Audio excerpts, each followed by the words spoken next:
Bonjour à vous toutes, bonjour à vous tous. Merci de nous rejoindre aujourd'hui.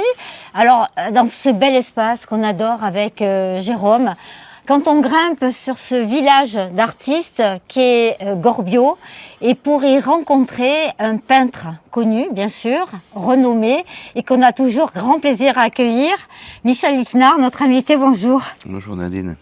On Toujours se un tutoie. bonheur de te croiser. Bonheur partagé. Et Michel, aujourd'hui, on évoque le village qui met à l'honneur une exposition de Gorbarin, d'artistes. Donc, au nombre d'une vingtaine. Ils sont 20 exactement. C'est ça, hein? Oui, 21 parce qu'il y a un groupe. Il y a un duo. À l'initiative de qui cette exposition, Michel? Alors, c'est la nouvelle adjointe à la culture de Gorbio. Là, il y a eu une nouvelle équipe qui a été élue, Oui. qui a eu cette idée, cette initiative de réunir tous les gens de la commune qui peignent, qui créent, bon voilà. Et donc, on va se trouver avec des gens de la vallée, du village, des quartiers. Ils sont tous là. C'est vraiment sympa. Alors, c'est pour faire découvrir donc leurs œuvres. Il y a de la peinture, de la mosaïque, de la sculpture, des dessins. Exact. Des installations. Mhm. D'accord. Et donc, c'est faire découvrir leur art. La passion. Leur passion, bon, ce sont des amateurs, la plupart, mais au sens noble du terme, c'est-à-dire qu'ils aiment ce qu'ils font. Moi-même, je me considère toujours comme un amateur parce que j'aime bien mon travail. Je crois pas trop la renommée, tout ça, tu sais, c'est très aléatoire. Donc, ces gens-là valorisent leur travail, mais ils valorisent aussi le village. Parce que, je sais pas si tu as vu, mais il y a beaucoup de visites dans cette exposition. Donc ça fait connaître le village à plein de gens, des étrangers, des Français, toutes nationalités. Et c'est le cas d'ailleurs en ce moment, puisque nous sommes au cœur de la fête du citron, Voilà. la 91e édition. Et ça, forcément, ça vous ramène un public, et justement international. International, et vraiment, je suis heureux pour tous les exposants. On correspond, c'est très sympa l'ambiance, ils correspondent sur WhatsApp, ils ont fait un groupe, ils s'écrivent, ils Très font convivial. très convivial. Immersif et convivial. Ils font le bilan de la journée, voilà, s'il y en a un qui a un problème, l'autre il vient, etc. C'est vraiment C'est cool, sympa. ça. Ouais, c'est vraiment sympa. Alors, est-ce qu'il y a un thème au cours de la visite? Comment ça se passe? Non, il n'y a pas de thème, chacun est dans sa propre création. Et j'ai donné un petit coup de main à l'accrochage. On a essayé c'est des amateurs, mais on les a accrochés vraiment comme des professionnels. Je veux dire, on a fait un accrochage, des éclairages, quelque chose de propre. Je le dis parce que les gens l'écrivent, là. Ils apprécient l'accrochage. C'est important, évidemment, de valoriser un travail. Alors Michel, puisque je te tiens, je te lâche pas encore, donc je me place dans quelqu'un par exemple qui connaît pas très bien la peinture, qui va sur une exposition. Qu'est-ce qui fait qu'à un moment donné, tout s'éclaire? Ah, ça. C'est un ressenti, c'est par rapport au fait qu'on a peut-être été chercher des informations sur un peintre, un sculpteur ou autre. Qu'est-ce qui fait qu'à un moment donné on peut reconnaître, on a une émotion particulière? Écoute, c'est vrai C'est que difficile. les gens ont des émotions, mais c'est le but de la peinture, hein, d'amener les gens à voyager dans leur esprit, dans leur cœur, dans leur âme. Mais l'intérêt d'une expo de groupe aussi variée que celle-là, c'est que tout le monde, à un moment donné, rencontre quelque chose qu'il aime. Ouais. Tu rentres, il y a un peintre qui expose tout seul. On aime ou on n'aime pas. Mais là, il y a tellement de variétés, de recherche, de monde à eux, que finalement, tous les visiteurs, à un moment donné, trouvent l'âme sœur, quoi, trouvent le peintre qui les touche. Voilà. Dans cette exposition, une parité. Oui, il y a une parité complète. Ils ont tous leur espace, ils ont tous nombre de tableaux suffisant. Ça, on a évidemment fait en sorte que tout le monde soit satisfait. Hein. C'était le but. Alors, tu fais partie aussi de cette exposition. Oui, je suis dans j'aimerais que tu nous fasses partager, même pour ceux qui ne l'ont pas encore vu et qui vont venir, hein, je compte sur vous. Donc, c'est quoi cette idée que tu m'as dévoilée tout à l'heure? Ah, mon petit coin. Oui, ton petit coin. En fait, c'est l'alcôve où dormaient les comtes de Lascaris. À l'époque, pour le froid, on dormait dans des tout petits coins comme ça, fermés. Et c'est là d'ailleurs que dormait aussi mon ami Schult, Rolf, qui est mon grand ami qui a vendu le château pour un prix dérisoire à la commune. Je suis content qu'on soit sous le panneau qui évoque son nom. Alors cette alcôve, en fait, j'ai mis des peintures religieuses, tu vois. Et je voulais une ambiance, mais les projos étaient trop forts. Trop forts. Alors j'ai fermé avec un rideau noir. On est dans le noir. Et j'invite les gens à visiter avec la torche de leur portable, de manière à découvrir mieux la matière, les détails, etc. Ça recrée l'ambiance des églises, des éclairages à la bougie, des processions. Tu sais, moi, je suis vieux, mais j'ai toujours un peu des idées. Et puis vieux, ça veut dire quoi? Ah, pas dans mon cœur. C'est certain. Alors Michel, après nous avoir fait part de ton petit secret qui ne l'est plus vraiment, tu vas aussi nous proposer donc de faire cette visite guidée et de dire un petit mot pour chaque artiste. Voilà, je vais le faire volontiers, d'autant que je les connais tous. Hein. Donc je vais essayer d'être succinct et de dire l'essentiel. Hein. J'espère qu'ils seront satisfaits, on verra. Et puis après, ce sera au public de découvrir. Bien sûr. Merci Michel. Oui. Voilà, donc nous découvrons les œuvres de la première gorbarine, qui se fait appeler Lille-Hirondelle. Bon, la raison, tu l'as compris tout de suite. Toutes ces sculptures sont des assemblages de rondelles. Et je trouve ça très intéressant, parce que c'est un module nouveau, enfin très personnel, et elle a une excellente technique pour réunir tout ça. Ici, ce sont les œuvres de Sophie Tonglet, qui a acheté une maison, là, dans la petite rue du Four. Et c'est une nouvelle gorbarine, enfin, 3-4 ans qu'elle est là. Et alors, ce qui est intéressant, c'est qu'elle fait des aquarelles en montage, en relief. Et il faut savoir qu'elle a une démarche écologique. Elle n'utilise que des papiers recyclés, des emballages, des boîtes qu'elle recueille pour pas acheter des choses. C'est toute la récupération. Et il y a des visions du village très sympas. Voilà les œuvres de Géraldine Rebuffati. Alors Géraldine, bon, c'est un personnage du village, hein, elle habite au village. Elle est autodidacte, mais elle fait un travail extrêmement poussé, notamment dans le décoratif. Elle a une richesse de formes et de couleurs assez exceptionnelle pour quelqu'un qui s'est fait tout seul. Et je pense que vraiment son travail est à son image, gai, vibrant, original. Voilà, alors là je suis toujours ému quand je redécouvre les œuvres d'Alberthe Garibaud, qui est une artiste de renom, qui est une des artistes de la Galerie de la Salle à Saint-Paul-de-Vence, et qui travaille sur le noir. Elle a une technique assez fabuleuse, sont des noirs extrêmement veloutés. Et les gens, faut pas regarder le noir, hein, il faut regarder la lumière qui transparaît le noir. D'ailleurs, elle dit, mes tableaux sont des objets de lumière, ce qui est assez paradoxal. Et c'est vrai. Voilà, ce sont 3 sanguines de Philippe Notary qui habitent dans la vallée. C'est un travail d'atelier, hein. Il dit lui-même qu'il apprend, qu'il est vraiment dans la démarche d'étudier le dessin. Et je pense qu'il y a des prémices intéressantes dans ce travail.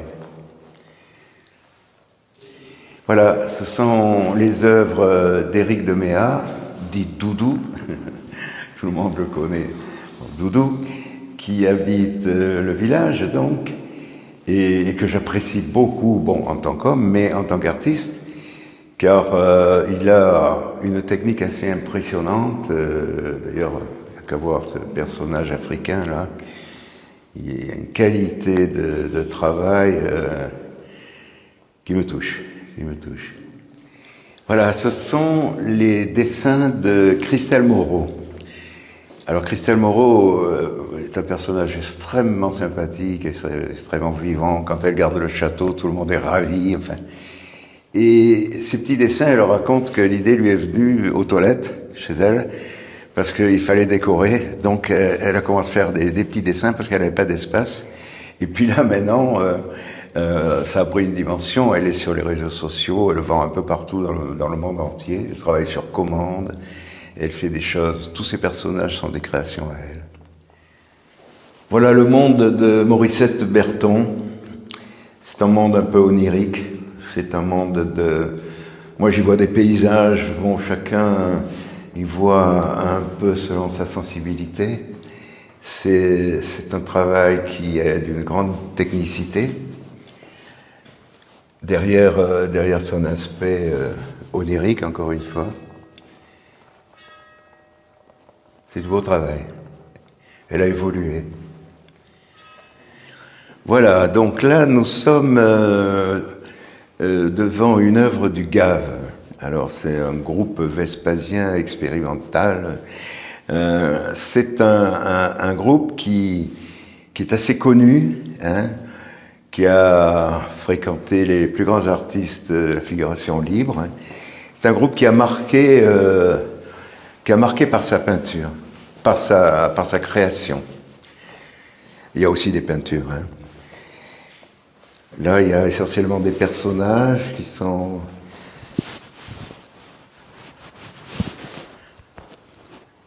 plus qu'originaux. Enfin, moi j'aime beaucoup ça. C'est ludique, c'est tout ce qu'on veut, quoi. Voilà, nous sommes dans l'espace d'Alexandra Ansel, qui nous propose une installation très originale, qui est un peu à l'image de sa vie. C'est une personne haute en couleurs, très dynamique, jeune. Et en fait, elle a recréé un peu son atelier, à savoir qu'elle a mis son lit, en fait. Parce que comme elle a des enfants, un mari, qu'elle n'a pas beaucoup de place, elle travaille dans son lit. Donc son lit, c'est sa création, c'est son espace de création, elle l'a reconstitué. Il y a tous ces carnets de dessins, de notes, toutes ces photos, voilà.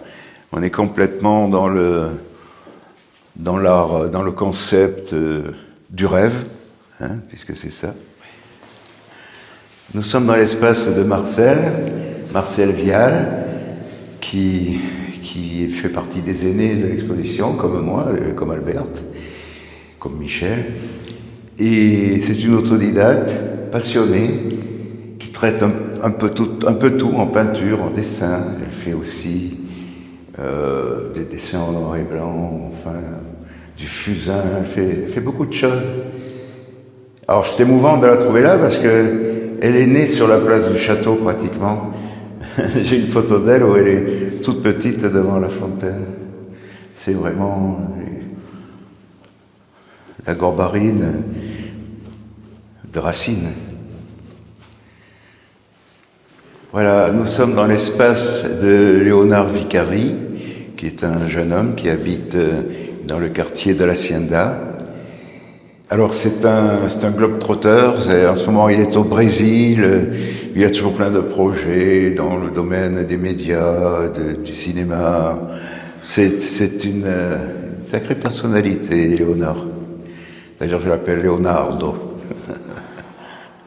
Ici nous avons 3 œuvres de Michel Tucou. C'est un hommage qu'on lui fait parce qu'il est décédé. Michel était musicien à l'orchestre philharmonique de Monaco. Et il a fait violon alto, et il a fait des choses sur Gogol que j'aime beaucoup, des interprétations de l'orme et des ruelles qui est extrêmement personnel, avec des personnes du village. Là on a Jacqueline, là on a Henri Raimondi, Gadon, que tout le monde a connu. Alors Valérie, c'est une femme qui adore peindre. Elle, c'est la profusion, elle touche à tout, à tous les thèmes. Elle décore les bonbonnes, elle décore un peu tout. Et elle dit qu'elle est sa peinture, c'est la joie de vivre. Et je suis entièrement d'accord avec elle.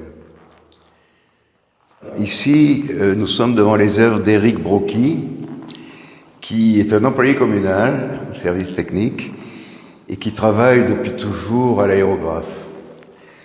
C'est un garçon extrêmement minutieux, qui est très exigeant sur la qualité des vernis.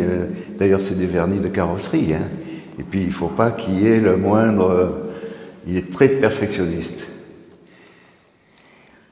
Donc, nous découvrons les peintures d'Eline Huitfeldt, qui est une nouvelle gorbarine, qui a acheté la maison de l'ancien maire Kourou, je ne sais pas si tu te souviens, très belle maison au-dessus du village, et qui travaille essentiellement le thème des fleurs et les natures mortes. C'est vraiment une coloriste extrêmement douée, je trouve. Ici, vous découvrez les fusains de Naomi Jacques. C'est la plus jeune de l'équipe.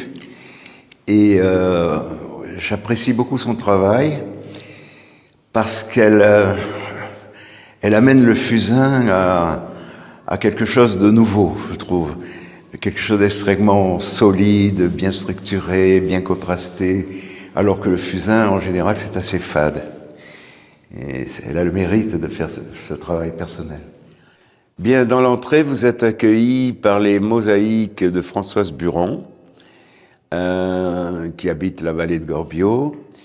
C'est un travail extrêmement minutieux. Elle est très exigeante sur la qualité et le choix des coloris. Elle me dit que certaines commandes, elle a du mal à les trouver. C'est une perfectionniste, c'est un travail extrêmement fini. Voilà, on termine donc notre visite avec la jeune Julie Golaz. Julie, tout le monde l'adore, c'est un personnage extrêmement sensible. Là, elle visite l'abstraction et je trouve personnellement que dans l'abstraction, elle a trouvé son chemin. Elle a trouvé un monde de couleurs et de rêves. Je pense que c'est ce qu'elle cherchait. Elle s'est libérée du figuratif et c'est bien. Et l'on vous emmène en visite au château-musée Lascaris qui se tient à Gorbio jusqu'au 9 mars où les artistes gorbarins vous invitent à découvrir leurs œuvres, peintures, dessins, sculptures dans le cadre enchanteur du château-musée Lascaris. Un rendez-vous culturel incontournable comme chaque année à l'occasion de la période hivernale des vacances scolaires et de la fête du citron à Menton. Le château Lascaris de Gorbio accueille une exposition unique. Autrefois, les artistes gorbarins avaient pour tradition d'exposer leurs œuvres. Aujourd'hui, la municipalité leur donne une place d'honneur dans la vie culturelle du village. Cette année, amateurs et artistes confirmés de Gorbio partageront leur passion avec le public à travers une exposition conviviale et immersive. L'occasion idéale pour échanger avec ces talents locaux et découvrir leur créativité. Musée Lascaris, c'est jusqu'au 9 mars, 30 rue Garibaldi à Gorbio. Toutes ces infos sont bien sûr à retrouver sur le site du village, www.gorbio.fr. Ces infos sont également disponibles sur le site de Radio Topside et nos réseaux sociaux. Radio Topside, votre radio de proximité en DAB de Menton à Saint-Tropez.